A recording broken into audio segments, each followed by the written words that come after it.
বন্ধুরা, আল্লাহর জমিনে সর্বোৎকৃষ্ট জায়গা হচ্ছে মসজিদ, যার অপর নাম বাইতুল্লাহ বা আল্লাহর ঘর।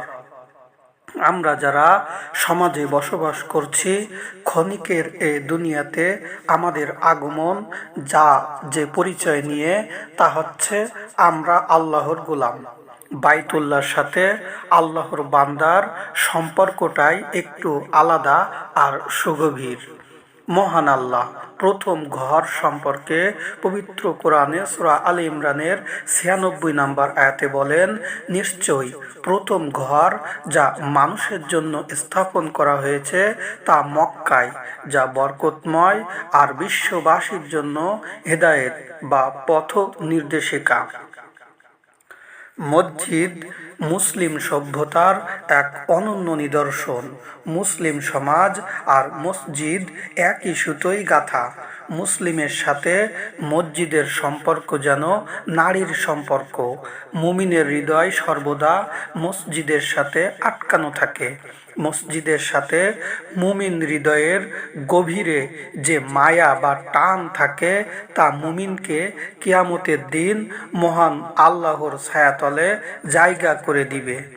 রাসূল সাল্লাল্লাহু আলাইহি ওয়াসাল্লাম বলেছেন, সাবআতুন, সাতটি, ইউজিল্লুহুমুল্লাহু ইয়াউমাল কিয়ামাতি ফি জিল্লিহি ইয়াউমা লা জিল্লা ইল্লা জিল্লুহু ওয়া রাজুলুন কলবুহু মুআল্লাকুন ফিল মসজিদ। কিয়ামতের দিন যখন আল্লাহর ছায়া ছাড়া আর কোনো ছায়া থাকবে না, সেদিন আল্লাহ 7 শ্রেণীর ব্যক্তিকে তার আরশের নিচে ছায়া প্রদান করবেন। তার মধ্যে অন্যতম হলো ওই ব্যক্তি যার অন্তর মসজিদে ঝুলন্ত থাকে। মসজিদ নিছক একটি ইবাদতখানা বা সালাত আদায়ের স্থান নয়, এটি বরং মুসলিম জীবনের কল্যাণকর যাবতীয় সৎকর্মের মারকাজ বা কেন্দ্রবিন্দু। এই মসজিদ একটি আদর্শ সমাজ সঠিকভাবে পরিচালনার জন্য মসজিদের কোনো জুড়ি নেই। ইসলামের প্রাথমিক যুগে মসজিদগুলোর যে ভূমিকা ছিল, আজ তা আর নেই। বিশেষভাবে ভারতবর্ষের মসজিদগুলো আজ কেবলই সালাতের স্থান। ফলে দিনে দিনে মসজিদের সাথে সমাজের সম্পর্ক হ্রাস পাচ্ছে, কমে যাচ্ছে। এ কারণেই প্রতিনিয়ত সমাজ নীতিহীনতা, অশ্লীলতা, বেহায়াপনা আর মাদকতার দিকে ধাবিত হচ্ছে। আল্লাহ আর পরকাল বিমুখতা অন্ধকার সমাজকে প্রায় গ্রাস করে ফেলেছে। আদর্শ সমাজ বলতে যা বোঝায়, বর্তমান সমাজে তার কোনো বৈশিষ্ট্যের উপস্থিতি নেই বললেই চলে। তাই এক সময়কার আদর্শ সমাজ বিনির্মাণের শক্তি ঘর মসজিদগুলোকে মূলধারায় ফিরিয়ে এনে সমাজ আর সমাজে বসবাসরত মানুষকে ধ্বংসের দ্বার প্রান্ত থেকে রক্ষা করা জরুরি হয়ে পড়েছে। আল্লাহ চান তো আমি আজকে আপনাদের সামনে এই মসজিদ নিয়ে কিছু কথা বলতে চাই। আদর্শ সমাজ বলতে মূলত সেই সমাজকে বোঝায় যেখানে মানুষের মধ্যে থাকবে পারস্পরিক ভালোবাসা, স্নেহ, মায়া, মমতা, হৃদ্যতা আর সহানুভূতি। যে সমাজ দাঁড়ায় সততা, ন্যায়, নিষ্ঠা, ইনসাফ আর বৈষম্যহীন কষ্টি পাথরের এক মজবুত ভিত্তির উপর। যে সমাজ অন্যায়, অবিচার, মিথ্যা, অপপ্রচার, প্রতারণা, পরনিন্দা, সুদ, ঘুষ, দুর্নীতি, জুয়া, মাদকাসক্তি, ধূমপান, গুম, খুন, অপহরণ, অধিকার হরণ, চুরি, ডাকাতি, ছিনতাই, সন্ত্রাস, মারামারি, হানাহানি, হত্যা, আত্মহত্যা, যৌতুক, নারী নির্যাতন সহ নানাবিধ নৈতিকতা বিরোধী অপরাধ থেকে মুক্ত থাকে। একটি আদর্শ সমাজে প্রতিটি মানুষই হয়ে থাকে দায়িত্বশীল এবং একে অপরের অধিকারের ব্যাপারে সচেতন হয়ে থাকে, পরস্পরকে সম্মান করে। একে অপরকে কষ্ট দেওয়া থেকে বিরত থাকে। এই সমাজের মানুষগুলো হয়ে থাকে একে অপরের সহযোগী। হিংসা বিদ্বেষের মতো অন্যায় প্রতিযোগিতা থেকে এ সমাজ পরিচ্ছন্ন থাকে। রাসূল সাল্লাল্লাহু আলাইহি ওয়াসাল্লাম এর শহর মদিনা ছিল একটি আদর্শ সমাজের বিশ্বখ্যাত উজ্জ্বল দৃষ্টান্ত। আদর্শ সমাজ মানেই একটি মুসলিম সমাজ, কারণ ইসলাম ছাড়া কখনো কোনো সমাজকে সার্বিক বিবেচনায় একটি আদর্শ সমাজ হিসেবে কল্পনা করা যায় না।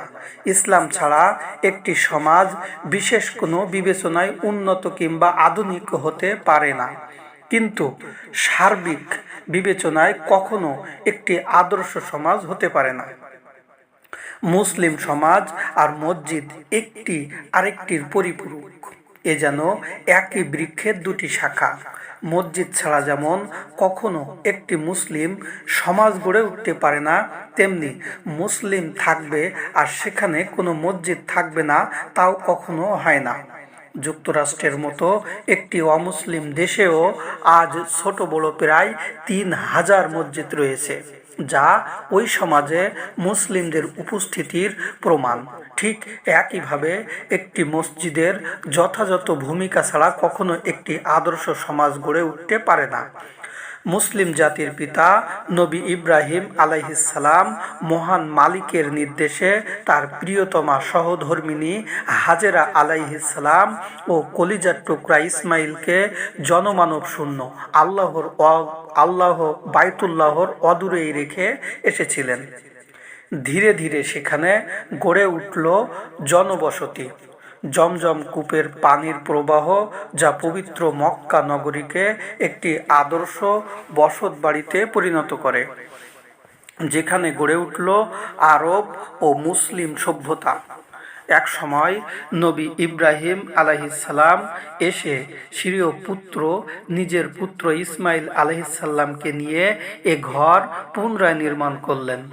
এ ঘরের আশেপাশে বসবাসরত সকলকে তাওহীদ তথা ইসলামী একত্বের উপর ঐক্যবদ্ধ করার প্রচেষ্টাও অব্যাহত রাখলেন। তিনি উম্মাহর জন্য দোয়া করে বললেন যে, আর স্মরণ করুন যখন ইব্রাহিম ও ইসমাইল কাবার ভিতগুলো উঠাচ্ছিলেন এবং বলছিলেন, হে আমাদের রব, আমাদের পক্ষ থেকে কবুল করুন। নিশ্চয় আপনি সর্বশ্রোতা, সর্বজ্ঞানী। হে আমাদের রব, আমাদেরকে আপনার অনুগত করুন আর আমাদের বংশধরের মধ্য থেকে আপনার অনুগত জাতি তৈরি করুন, আর আমাদেরকে আমাদের ইবাদতের বিধিবিধান দেখিয়ে দিন। আমাদের তওবা কবুল করুন, নিশ্চয়ই আপনি তওবা কবুলকারী, পরম দয়ালু। সূরা বাকারার ১২৭ ও ১২৮ নম্বর আয়াত। অতএব তিনি পৃথিবীবাসীর জন্য এই ঘরমুখী হয়ে সকলকে এখান থেকে আদর্শের দিশা নিতে আহ্বান জানালেন। মহান আল্লাহ আরো বলেন, আর স্মরণ করুন যখন আমি ইব্রাহিমকে সে ঘরের স্থান নির্ধারণ করে দিয়েছিলাম এবং বলেছিলাম, আমার সাথে কোনো কিছুকে শরিক করবে না এবং আমার ঘরকে পবিত্র রাখবে তাওয়াফকারী, দাঁড়িয়ে সালাত আদায়কারী আর রুকু সিজদাকারীদের জন্য। আর মানুষের নিকট হজের ঘোষণা দাও, তারা তোমার কাছে আসবে পায়ে হেঁটে, কৃষকায় উঠে চড়ে দূর পথ পাড়ি দিয়ে তোমার কাছে আসবে। সূরা হজের ২৬ ও ২৭ নম্বর আয়াত। মুসলিম হিসেবে আমরা অত্যন্ত শ্রদ্ধা ভরে নবী সাল্লাল্লাহু আলাইহি ওয়াসাল্লাম এর শহরকে সোনার মদিনা বলে সম্বোধন করে থাকি। এক সময়কার ইয়াসরিব শহর হঠাৎ করেই সোনার মদিনা হয়নি। এর পিছনে ছিল নবী সাল্লাল্লাহু আলাইহি ওয়াসাল্লামের নিজ হাতে নির্মিত মসজিদে নববী, নবী সাল্লাল্লাহু আলাইহি ওয়াসাল্লাম এর মসজিদের নিবিড় সম্পর্ক।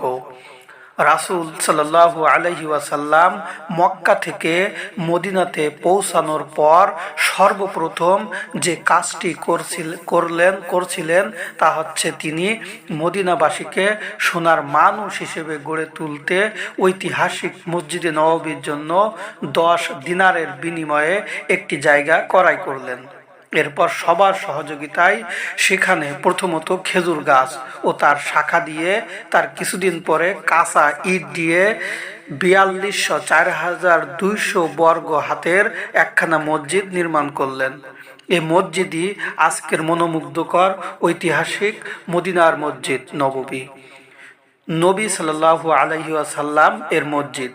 ধীরে ধীরে এই মসজিদ হয়ে উঠল মদিনাবাসীদের সকল প্রয়োজনের কেন্দ্রবিন্দু। সকাল থেকে সন্ধ্যা পর্যন্ত সেখানে শুরু হলো জ্ঞানের চর্চা। দিকে দিকে ছড়িয়ে পড়ল জ্ঞানের সেই আলো। প্রিয় রাসূল সাল্লাল্লাহু আলাইহি ওয়াসাল্লাম ছিলেন মসজিদ ভিত্তিক গণশিক্ষা কার্যক্রমের রূপকার স্বপ্নদ্রষ্টা। সাহাবীদের একটি দল এখানে স্থায়ীভাবে অবস্থান করে নবী সাল্লাল্লাহু আলাইহি ওয়াসাল্লামের কাছ থেকে জ্ঞান, বিশুদ্ধ আমল নিতে শুরু করলেন, যারা আহলুস সুফফা নামে পরিচিত ছিলেন। নবী সাল্লাল্লাহু আলাইহি ওয়াসাল্লাম এর মসজিদ কেবল সালাত আর জ্ঞান চর্চার কেন্দ্রস্থল ছিল না, একইভাবে নবী সাল্লাল্লাহু আলাইহি ওয়াসাল্লামের মসজিদ ছিল একটি বিচারালয়, একটি সলিউশন সেন্টার, একটি ত্রাণ কেন্দ্র, একটি আশ্রয় কেন্দ্র। এক কথায় নবী সাল্লাল্লাহু আলাইহি ওয়াসাল্লামের মসজিদ হয়ে উঠেছিল ধনী গরিব, উঁচু নিচু, শিক্ষিত অশিক্ষিত সকল শ্রেণী ও পেশার মানুষের আস্থার ঠিকানা। এভাবেই নবী সাল্লাল্লাহু আলাইহি ওয়াসাল্লামের মসজিদের বহুমুখী কর্মতৎপরতার মধ্য দিয়ে মদিনার মানুষ দিনে দিনে সোনার মানুষে পরিণত হতে শুরু করলো, যা আজও চলমান রয়েছে। মদিনাবাসীদের এই পরিবর্তনের মধ্য দিয়েই এক সময়কার ইয়াসরিব হয়ে গেল সোনার মদিনা। 2025 সালের আগস্ট মাসে বিশ্ব স্বাস্থ্য সংস্থা মদিনা শহরকে স্বাস্থ্যকর শহরের স্বীকৃতি সনদ প্রদান করেছে। নারীর একাকী ভ্রমণের জন্য কয়েকবার বিশ্বের সবচেয়ে নিরাপদ শহর নির্বাচিত হয়েছে মদিনা।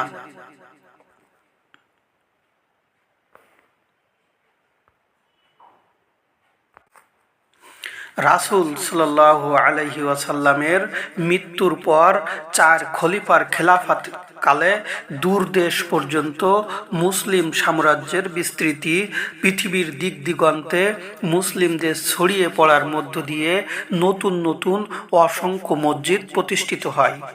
মুসলিমরা যেখানেই গিয়েছে সেখানেই মসজিদ নির্মাণ করেছে। তাই ইসলামী খেলাফত পরিচালনার মারকাজ কেন্দ্রবিন্দুতে পরিণত হয়েছে। পাশাপাশি উমাইয়া আব্বাসীয় খেলাফতকালে মসজিদগুলো নতুন উদ্যমে জ্ঞান বিজ্ঞান সাংস্কৃতিক চর্চার মহামিলন কেন্দ্রে রূপ নিয়েছিল। অধিকাংশ মসজিদেই কোরআন হাদিসের নিয়মিত দার্স পাঠদান কর্মসূচি চলমান ছিল। এছাড়া মসজিদগুলোতে সমাজের বিভিন্ন শ্রেণী পেশার মানুষের মধ্যে সংঘটিত কলহ বিবাদের বিচার ফায়সালা করা হতো।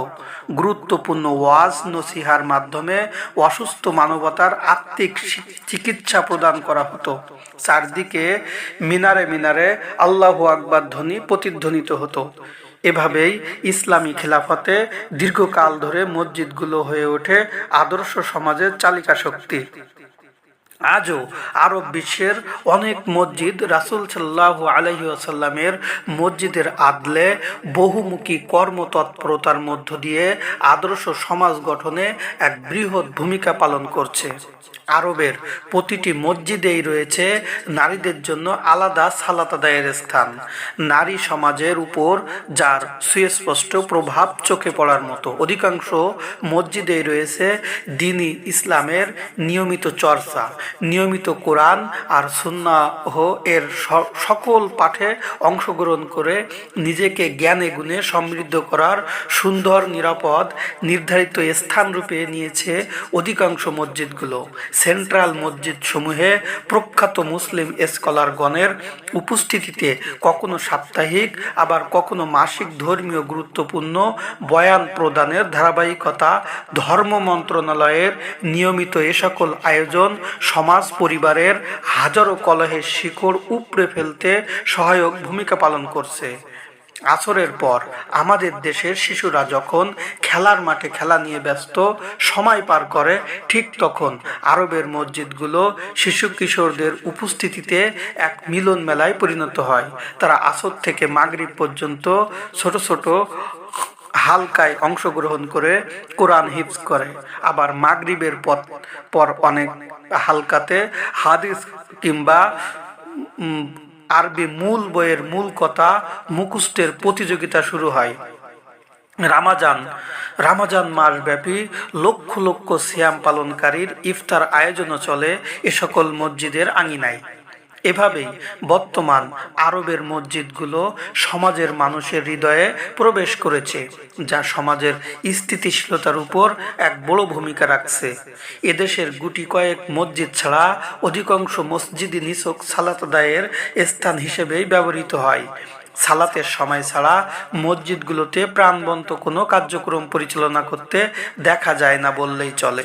সপ্তাহে শুধু শুক্রবারে যখন ধর্মপ্রাণ শিক্ষিত, অর্ধশিক্ষিত কিংবা সাধারণ মানুষ জুমার খুতবা শুনতে কিংবা কিছু শিখতে মসজিদে আসে, তখন তাদেরকে কিছু আরবি বাক্য খুতবার বই পড়ে শুনিয়ে দেয়া হয়।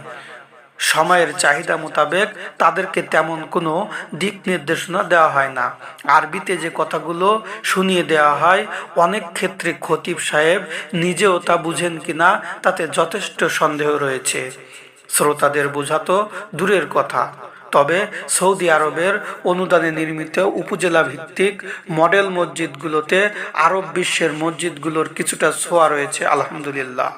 সমাজে প্রয়োজন ও সময় উপযোগী খুতবা প্রদানের লক্ষ্যেই মূলত মসজিদে মিম্বার তৈরি করা হয়েছে, কিন্তু খতিবগণ সে দায়িত্ব পালনে ব্যর্থ বললেও ভুল হবে না। আর একজন সম্মানিত খতিব সময় উপযোগী খুতবা দিবেন। তিনি তো উঁচু মাপের কোনো আলেম বা জ্ঞানী নন যে তিনি তা হবেনি বা কেমন করে করবেন। তিনি তো জ্ঞানও ভালো রাখেন না। এ সমাজে ইমাম আর খতিবের চাকরির জন্য খোঁজা হয় নামে মাত্র শিক্ষিত কাউকে, যারা অল্প হাদিয়াতেই মসজিদ আর মসজিদের হর্তকর্তাদের গোলামি করতে রাজি। পদবিতে ইমাম হলেও অধিকাংশ মসজিদে গোলামি তাদের বাস্তবতা। অনেক ক্ষেত্রে কোরআন হাদিস জানলেও নির্ভয়ে সে কথাগুলো তাদের বলতে বাধা প্রদান করা হয়, আবার ঠুনকো অজুহাতেই তাদের চাকরি চলে যায়। এমন অসংখ্য মসজিদ রয়েছে যেখানে একজন ইমামকে মসজিদ, উজুখানা আর টয়লেট ক্লিন থেকে শুরু করে সব ধরনের গোলামির প্রতিশ্রুতি দিয়েই দায়িত্বে যোগদান করতে হয়। অন্যদিকে মসজিদ হতে দিক বিদিক ছড়িয়ে পড়া হিদায়াতের আলো থেকে নারী সমাজ বঞ্চিত। আজ এ সমাজের অধিকাংশ পরিবার ধ্বংসের অন্যতম কারণ হচ্ছে নারীর অবাধ্যতা, অবাধ চলাফেরা, অশ্লীলতায় গা ভাসিয়ে দেওয়া আর বোরকার নামে ফ্যাশন শো তথা পর্দাহীনতার সংস্কৃতি। আদর্শ নারী মানে একটি আদর্শ পরিবার, আর কয়েকটি আদর্শ পরিবার মানেই একটি আদর্শ সমাজ। কিন্তু সমাজের নারীদের পরিবর্তন কিংবা তাদেরকে আদর্শ নারী হিসেবে গড়ে তুলতে তাদের জন্য মসজিদের বন্ধ দরজাগুলো খুলে দেওয়ার কোনো উদ্যোগ নেই। বিশেষ করে জুমা আর ঈদের সালাতের খুতবার কথাগুলো যদি তারা শুনতে পেত, তাহলেও তাদের মধ্যে অনেক গুণগত পরিবর্তন আসতো। মসজিদে যদি নারীরা নাই আসে, অন্তত খুতবাগুলো যদি মাইকে প্রচার করা হতো, মা বোনদের যদি তা মনোযোগ দিয়ে শুনতে উৎসাহিত করা হতো, তাহলেও অনেক উপকার হতো। নারীরা আজ প্রয়োজনে অপ্রয়োজনে কিংবা জীবিকার তাগিদে হাট বাজার, স্কুল কলেজ থেকে অফিস আদালত পর্যন্ত সর্বত্র দাপিয়ে বেড়াতে পারেন। তাতে তাদের জাত, মান কিংবা ধর্ম কোনোটাই ক্ষতি হয় না, কিন্তু তারা দিন শিখতে মসজিদমুখী হলেই নাকি সব কিছু বরবাদ হয়ে যাবে। আল্লাহ রাসূল সাল্লাল্লাহু আলাইহি ওয়াসাল্লাম ঋতুবতী নারীকে পর্যন্ত ঈদগাহে উপস্থিত হয়ে দ্বীনি আলোচনা শুনতে উদ্বুদ্ধ করেছেন। আজ চারিদিকে পারিবারিক কলহ, বিচ্ছেদের যে করুণ আর্তচিৎকার আকাশে বাতাসে ভেসে আসছে, তার মূল কারণগুলো একটা হচ্ছে নারীরা ছোট থেকেই মসজিদ ভিত্তিক দ্বীনি শিক্ষা হতে বঞ্চিত। আজ নারীদের জন্য যদি মসজিদ কেন্দ্রিক দ্বীন শিক্ষার ব্যবস্থা থাকতো, তাহলে হয়তো সমাজের এমন দুরবস্থা আমাদের দেখতে হতো না। বিদ্রোহী কবি কাজী নজরুল ইসলামের ভাষায়, বিশ্বে যা কিছু মহান সৃষ্টি চিরকল্যাণকর, অর্ধেক তার করিয়াছে নারী, অর্ধেক তার নর। তাই নারীদের পরিবর্তন ছাড়া কখনোই একটি সমাজের পরিবর্তন সম্ভব নয়। আর এক্ষেত্রে মসজিদ ভিত্তিক শিক্ষার সাথে তাদের সম্পৃক্ততার কোনো বিকল্প নেই। তাই এদেশের মসজিদগুলোকে মূলধারায় ফিরিয়ে এনে নারী পুরুষ সকলের সম্পৃক্ততা নিশ্চিত করে সমাজের পরিবর্তন করা এখন সময়ের দাবি।